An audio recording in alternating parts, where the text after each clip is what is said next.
What is up? It's your boy, Bingle Bob, and I'm back. So, Elestrals Snowshade had its first batch of announcements yesterday for Elestrals Day, the 4th anniversary of the game. And in this video, I'll be going over every announcement relating to Snowshade and anything that happened over Elestrals Day, and anything you could have missed. So, let's get right into it.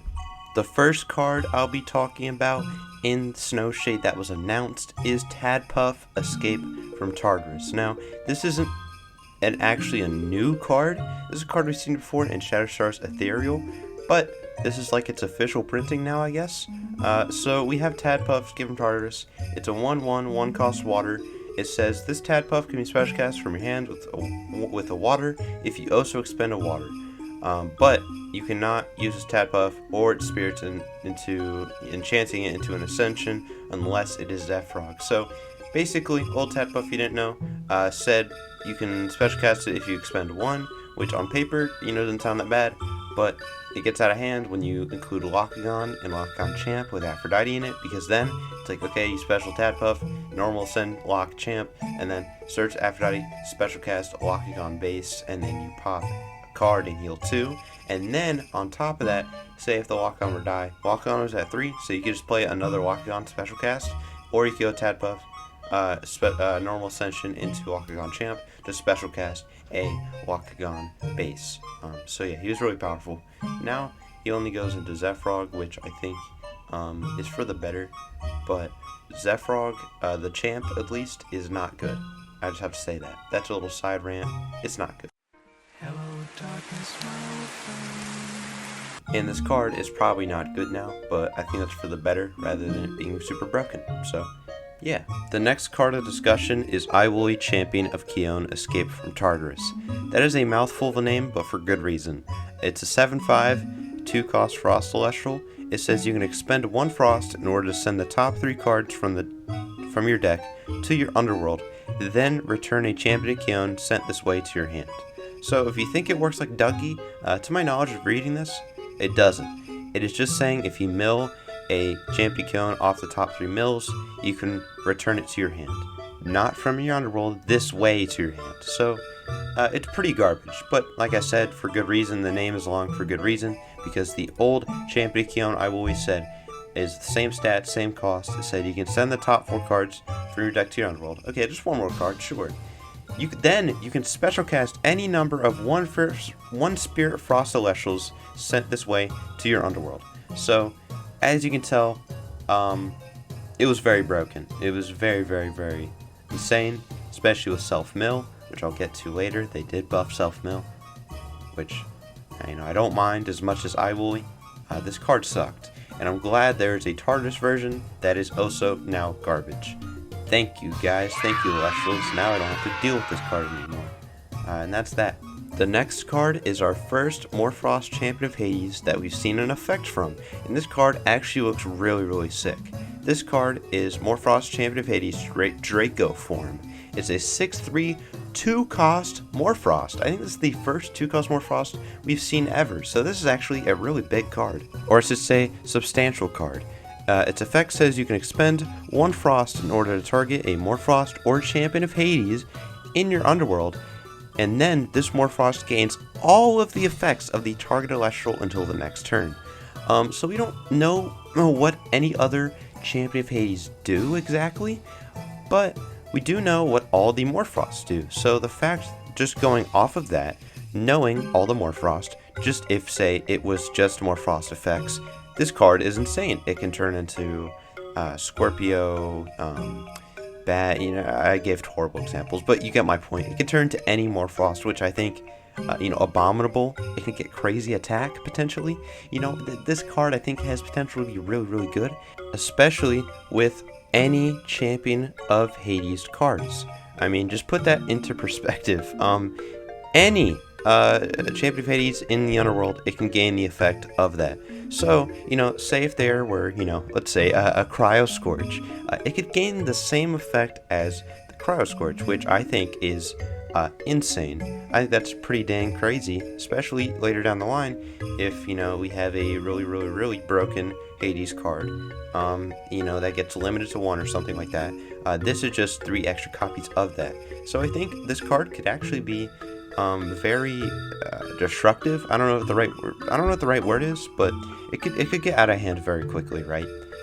Because you really had to be careful designing Hades cards now and Morphfrost cards, because now this card could become that card that you also have in the archetype. So I think this card is definitely something they really have to work around.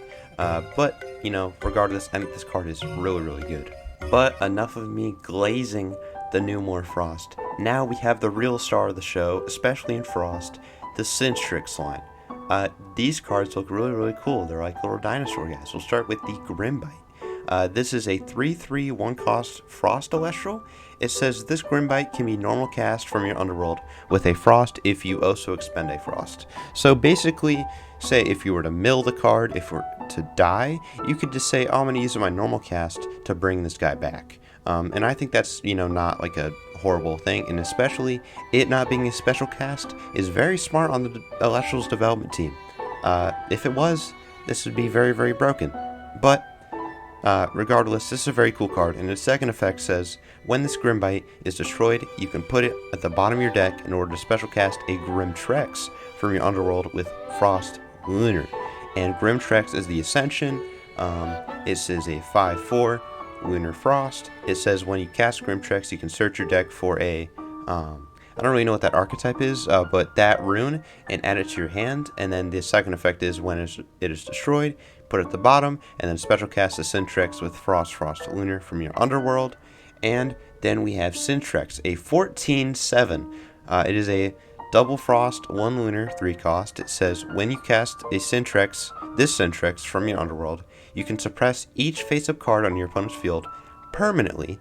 When Sinistrix enters battle, you can target and destroy a suppressed card. So, this card is actually, no shocker, really good. Suppressing every face-up card, especially in Divine Champions, sets that are very reliant on Divines. You can suppress that in any guy they have on field. You can suppress. So, I think that's really good. Him being a 14 as well, crazy attack. And then when he enters battle, you can pop a card. So you're not popping face down. So shield, it's still susceptible to shield, but I think it's still really, really good. Is the strategy maybe a bit expensive?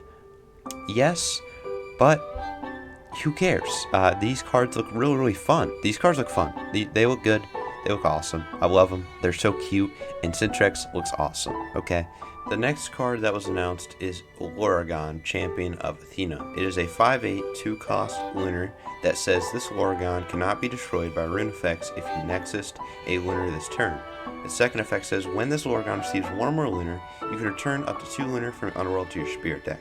So this is an interesting card because we've actually never seen the normal Lourigon. This is the first we've seen of this card, and its debut is it being a champion, which is interesting, but I don't mind. It is pretty much like if you've seen Anocell Supercharged. It's like that. It can't be destroyed if you do this turn. And for this instance, it is Nexusing Lunar, which I have a feeling is going to be very easy to do, and very easy on your opponent's turn to prevent things like Earthquake. So basically, this card is like, hey, I'm going to just stay on the board and heal 2 every single turn, because I'm going to be Nexusing to it, it's going to keep receiving, and then maybe I can ascend it to the 3 cost. I don't really know what the 3 cost does, or if that is, you want a ton of spirits on it to go into 3 cost, but my point is, it's looking like you just kind of sit on this 8, and you keep Nexusing to it to keep it alive from, like, invokes and other stuff like that. And then you just keep healing 2 every turn. So it's not a bad card at all. Not one bit. It's actually a decent card. The only counter I see is maybe like Cypron, because that's obviously not a rune. But it's looking like a pretty decent card. And the Stellar promo looks freaking awesome. I'll say that. I'll say it looks pretty darn cool. And that is going to do it for the Elestrals that have been announced so far for Snowshade. Now we're going to move on to the runes, starting with Midas's Touch, a Earth counter rune, which was actually shown off in the Columbus, Ohio Reverse Stellar and Stellar Bundle pack, but it was the golden version. It was blurred out. The only thing we knew is that it was an Earth counter, and now we have the effect here. Midas's Touch says it can only be played if you control an Earth enchanted Elestral. target an Elestral until the next turn. Spirits enchanting that Elestral are now Earth instead of their original element. You may enchant Earth to it. If you do, negate the effect on the chain. So basically, it's like, just negate an effect, but the wording here is very specific. It says enchanted Earth Elestral rather than Earth enchanted Elestral. Just by swapping over those two things, it creates a very different effect. So look at a card like Tsunami. Tsunami says any water enchanted Elestrals, or every non-water enchanted Elestrals, get swapped to defense. So basically what that means is you could have a Fire Elestral, Earth Elestral, Lunar Elestral. As long as it has a Water Spirit on it, it is enchanted with water. It is good from Tsunami. But this is a different case. If you were to have a Fire, Thunder, Wind Elestral with Earth on it, it would not apply for Midas's Touch, because the reason it doesn't is because it says enchanted Earth Elestral. Basically what that says is properly enchanted Earth Elestral. That's what that text says. It is not saying Earth enchanted Elestral. It's saying properly enchanted Earth Elestral. So it has to, number one, it has to be Earth Elestral, and it has to have the proper spirits to enchant it. So to activate its effect, it has to be properly enchanted. But specific wording aside, I think this card is pretty decent. I like that Gorgon's Gaze is being divided up into multiple different cards across multiple different elements, and it's not just like an Omni Rune. You got stuff like Guardian of Light, Dreamlock, as bad as that card is, Midas's Touch, all these cards that are like part of Gorgon's but are divided up into different cards, which I do like. And I think this card is definitely a step in the right direction for the game's health. And finally, our last two cards of unique cards for Snowshade that have been announced are Primal Roar and Frozen Grave. Primal Roar is a 1-cost Frost Invoker, and that says discard a archaic card in order to send the top card of your deck to the underworld and draw a card. You're discarding a card to mill card and draw one. So pretty good so far. When this Primal Roar is sent from your deck to the underworld, you can expend a Lunar in order to target another archaic rune in your underworld and return it to your hand. So I don't know, you can use Primal Roar, mill the Primal Roar, and then retrieve back the... I don't know. I don't know how that works. I don't know if it's like an infinite loop you could do there. But I don't know if you can do Primal Roar, effect to mill Primal Roar, and then the Primal Roar you're using right now that you just milled to expend to grab back the Primal Roar. I don't know if you can do that. But if you can, that seems really, really good. And it also sends the 2 cost or the 3 cost of the Sinistrix line that you want in Underworld. Now that can be in Underworld and facilitate the strategy. And then you have Frozen Grave. This is a 2-cost Frost Lunar counter rune that says this Frozen Grave can only be played during the battle phase, so both players' battle phase. Target a archaic Elestral in your Underworld and an Elestral on the field, and give the Elestral on the field minus attack and minus defense equal to the attack of the Elestral in the Underworld until the next turn. So, what's actually really cool about this is, sure, you could target stuff like Sinistrix, you could target stuff like the Grimtrix, but you could also target stuff like Sloth. Sloth works really well with Sinistrix because it's also archaic. So stuff like that, you got to think about that too. Milling, of course. I think these two cards are actually really cool, and the fact that Grimtrix can just search any of these is really cool. I mean, you're searching for cheaper Argo, pretty much, or as I like to see it, like a Fumarole, like Primal Roar. I like to view as Fumarole, or this entire archetype, because it's sort of like discard stuff. And this card is like the invoke that facilitates the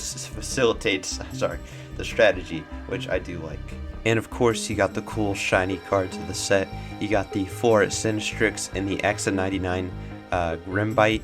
These guys they look insane. Shout out to the artists. They have really upped their game with the arts on this, man.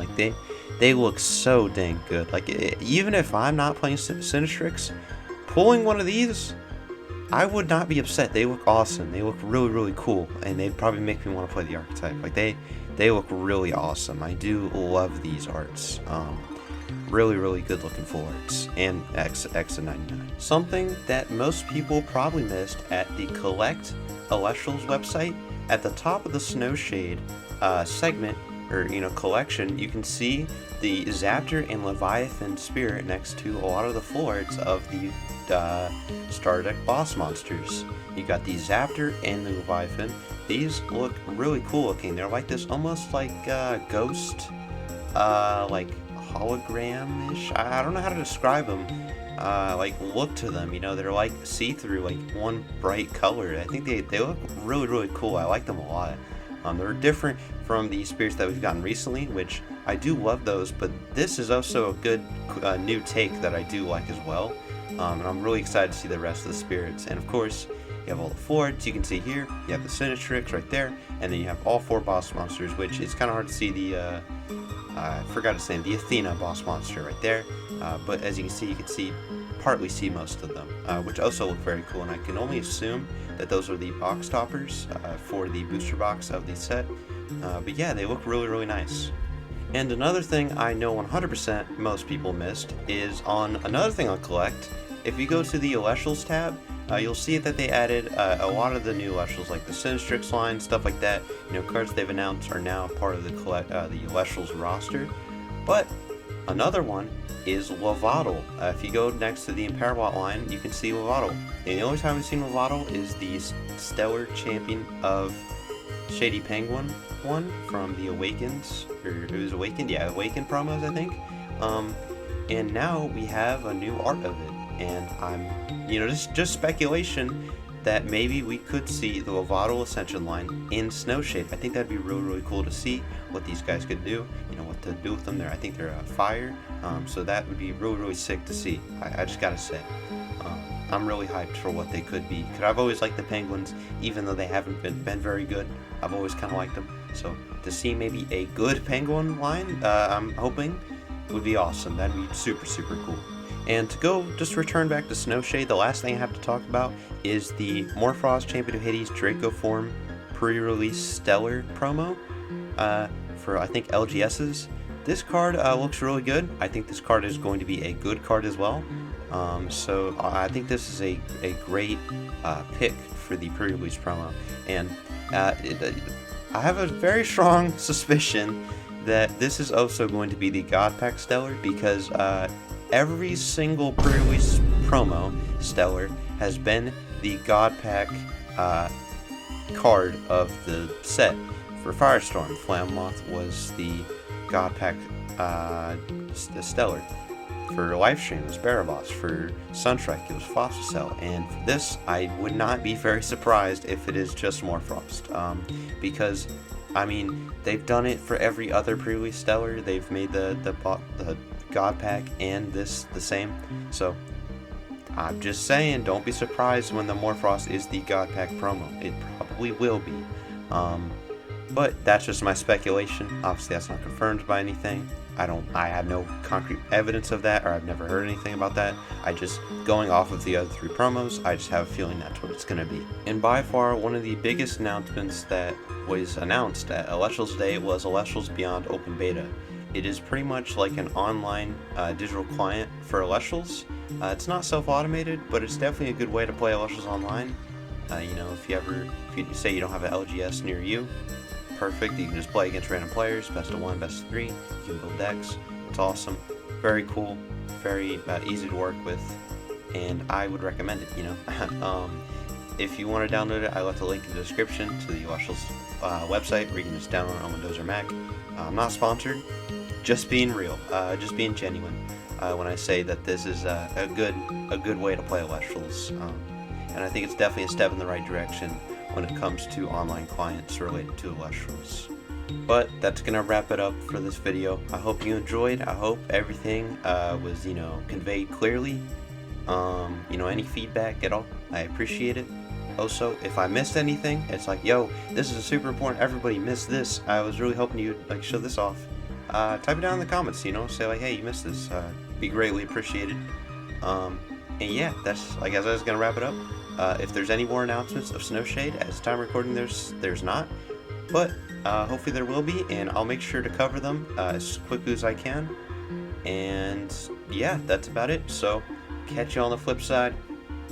See you later, YouTube.